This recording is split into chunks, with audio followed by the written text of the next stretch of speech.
la remera de flecos rosas a la Camila. Camila, muy bien. Cuánta información con Camila, con Facu. Las señoras se fijan en lo que llevamos puesto, sí. Sí. Sí, hoy también tu color de ropa me encanta. Es raro, Espectacular, ¿no? espectacular. Polémico, podríamos decir, pero No, bueno, ¿no? ¿qué ¿Está bien? polémico? ¿Aprobado? Me quedo Sí, tranquilo, reaprobado. maravilloso. Bueno, Mari, gracias. Y aparte está bien empezar así, un poquito distendidos, con alguna frivolidad, porque hay muchas cosas y muchos números para analizar. Si me dejás, te tiro a la mesa el primero que a mí por lo menos me llevó hoy a la reflexión.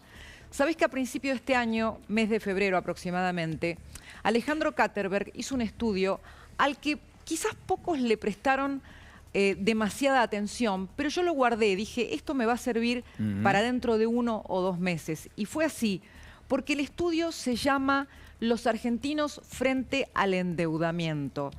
Y el subtítulo de ese estudio plantea un cambio de época, ante un cambio de época. ¿Cómo puedo sintetizarte este estudio? La gran mayoría de los argentinos cree que la deuda es un problema. La gran mayoría de los argentinos, te hablo de índices que van sobre el 60% y hasta el 80% también, cree que la deuda se manejó mal en el pasado. Y la gran mayoría de los argentinos, te hablo de grandes porcentajes siempre, cree que la deuda y el mal manejo de la deuda están relacionados con los problemas para estabilizar nuestra economía. O sea que esa concientización llegó. Pero ¿sabés cuál es el dato más importante? ¿Cuál? Que apenas el 7% de los argentinos cree que hay que repudiar la deuda. Solo el 7%. Y cuando te vas al tema deuda con el fondo, solo el 11% de los argentinos cree que hay que repudiar la deuda. Lo estoy diciendo con la palabra repudiar. Lo que te quiero decir es que solamente hay 1 de cada 10 argentinos que hoy sería uno de los aplaudidores del default del año 2001. Claro, correcto. ¿Y por qué te digo esto? Si vos analizás por votante, por grupo de votante, en el grupo más duro de la oposición, que es el kirchnerismo, solo el 31% de sus votantes consideraría que habría que repudiar la deuda con el fondo. ¿Y sabes por qué hago hincapié en eso? Porque ayer, cuando Máximo Kirchner en su discurso salió a decir que en el 2027, si vuelven al poder, repudiarían la deuda, mostró cómo ellos, los líderes de Unión por la Patria, o de lo que queda de Unión por la Patria, están en su versión más radicalizada. Es decir... Más extrema. Exacto, más extrema, es decir... Y descalzado de sus núcleos de votantes en algunos casos también. Descalzados de la madurez de la sociedad argentina, que no quiere caerse por la cornisa de ser un paria internacional, que aprendimos que eso no lleva a ningún lado, aunque por supuesto tampoco la gente está planteando una salida mágica, porque eso te lo mostró, que votaran no solo a un outsider, sino a un candidato que les decía que iba a hacer un ajuste. Sí, sí. Lo que te quiero decir es que hay una lógica donde quedan unidos los líderes kirchneristas con la aparición de los barras, con el extremo. Con el extremo. Sí, porque los extremos, vos sabés que son, qué sé yo, los polos opuestos se atraen muchas cosas para las discusiones y demás, sirven para juntar núcleo duro en muchos elementos, pero después todo va un poco por el centro, digamos, ¿no? Por la mitad, por la construcción de esa alternativa superadora. Claro, lo que pasa Yo creo que acá el gobierno sí. está en procura de obtener el salvoconducto que le permita llegar con cierto aire, ya no a una próxima elección, sino a que las acuciantes reservas negativas que todavía tiene el Banco Central puedan ser reforzadas de manera tal de que deje de ser un problema cuando empiecen a llegar los dólares de la energía, los dólares de la minería, los dólares probablemente de un agro más competitivo, inclusive con baja de impuestos. Es una especie de puente de transición con 4 años y medio de gracia en el acuerdo eventual con el Fondo a Construir el mes próximo, ¿no? Voy a darte mi versión de esa fase del análisis. Siempre con el interés de compartir opiniones, sí, intercambiar opiniones que por ahí no van a ser iguales, pero que nos permiten por lo menos ver el panorama con los ojos de otro y compartirlo con la audiencia. Obvio. Creo que el gobierno está dando un paso hacia otra fase del programa económico, que era imposible sin un acuerdo con el fondo, pero por un círculo vicioso en el que está atrapada la Argentina del cepo. vos acabás de mencionar la necesidad de dólares. ¿Qué dólar te va a entrar si vos tenés un cepo? Claro. Ninguno. ¿A dónde vas Porque a ir nadie va a si no entrar lo a puedes donde no sacar? puede salir. Correcto. Entonces, en este contexto, el acuerdo con el fondo es necesario porque Argentina tiene que dar certezas de que va a cumplir sus compromisos. Le faltan dólares y los dólares que pueden entrar no entran si no sale del cepo.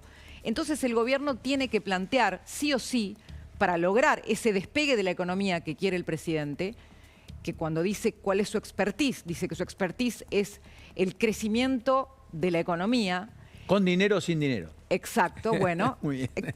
Claramente, con dinero y sin dinero, segundo caso, con dólares o sin dólares, sin. Entonces el gobierno tiene que dar este paso para poder dar cabida al crecimiento de la economía con dólares, vía exportación o vía inversión. Sí, que realmente debe reemplazar además el alto componente de consumo, porque hasta acá la economía en general en la Argentina se explicó mucho más por el consumo que por la inversión o por las exportaciones, que han sido importantes. Claro, pero ¿quién te podía invertir un mango en este país donde no hay seguridad jurídica para nadie? Hace un año y pico no había seguridad jurídica ni para comprar un kilo de pan, porque no sabías cuánto valía en la hora siguiente. Le tuvimos que inventar un RIGI a los grandes inversores. Ahora resta sacar el cepo y establecer un RIGI para los pequeños inversores, que significaría tener reglas de juego como el mundo tiene, en donde finalmente se respetan los contratos, se respeta la seguridad jurídica, donde hay perspectiva de mediano y largo plazo. Mira, el mercado inmobiliario es un claro ejemplo. Estamos en una etapa en donde se están duplicando la compraventa de inmuebles, en buena medida porque el salto en los créditos hipotecarios fue de casi el 500%. Bueno, el mercado inmobiliario es el que primero sintió todo el cambio. Tomá, por un lado, la ley de alquileres. Despejar el campo de esa ley inútil, ridícula, intervencionista y fantasiosa, porque es como que yo te diga, bueno, che, decretemos la nulidad de la ley de la gravedad. Y sí, contate otro, me vas a decir. Esto era lo mismo. Entonces, sacaste del campo una ley totalmente ridícula y no solo creció el mercado disponible, bajaron los precios, la gente que busca un departamento tiene mejores condiciones para negociar y para encontrar. Entonces, ahí tenés un ejemplo. Y lo otro vino por el lado del crédito. Pero hay sectores a los que esto llega mucho más lentamente. Mira, hay un dato, una de cal y una de arena en el dato de empleo que acaba de conocerse. En el 6,4 de desocupación. Claro. Ese 6,4 del último trimestre del año pasado es más alto que el 5,7 del año anterior. Correcto. Pero es más bajo que el 6,9 de los 3 primeros meses del año. Trimestres. Entonces, te encontrás con un resultado que parece ya, si vos querés ponerlo de alguna manera, estar dando la vuelta. Y el dato de empleo es muy importante. Hay dos datos. Vos nombraste uno, consumo, otro, empleo. Y el AMBA, porque vos te encontrás con provincias, como hablábamos ayer, donde hay una realidad, y el AMBA por ahí tiene entre el ajuste de precios que estaban atrasados, como tarifas, como otros servicios. También tenés la situación de algunas industrias fuertemente subsidiadas, que son las que tienen que ir a una transformación. Pero bueno, estamos hablando esto con cierta tranquilidad hoy, porque estuvimos al borde de la cornisa, y de eso me voy a encargar ahora. Que es el día después, que nos permitió algunas licencias que hemos tenido hoy, por suerte. Sí, señor. Y que agradecemos. Como siempre, Cristina, enorme placer. Hasta mañana y buen programa. Me quedo pegadito a la pantalla. Y seguí con ese celeste que va bien. Gracias. Buen programa. Se viene en el control, me hacen reír.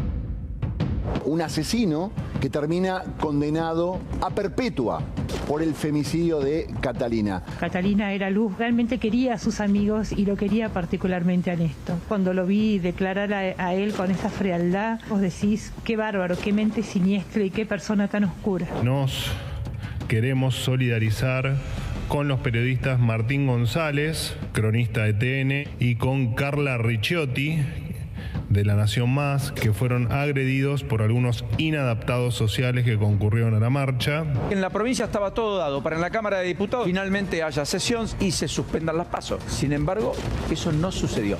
¿Por qué no ocurrió? Porque se rompió el bloque de Unión por la Patria. Lo que está demostrado es que la expresidenta no domina el justicialismo. Yo creo que eso la pone nerviosa y quiere generar estas posiciones de supuesto cuestionamiento al gobierno por algunos grupos.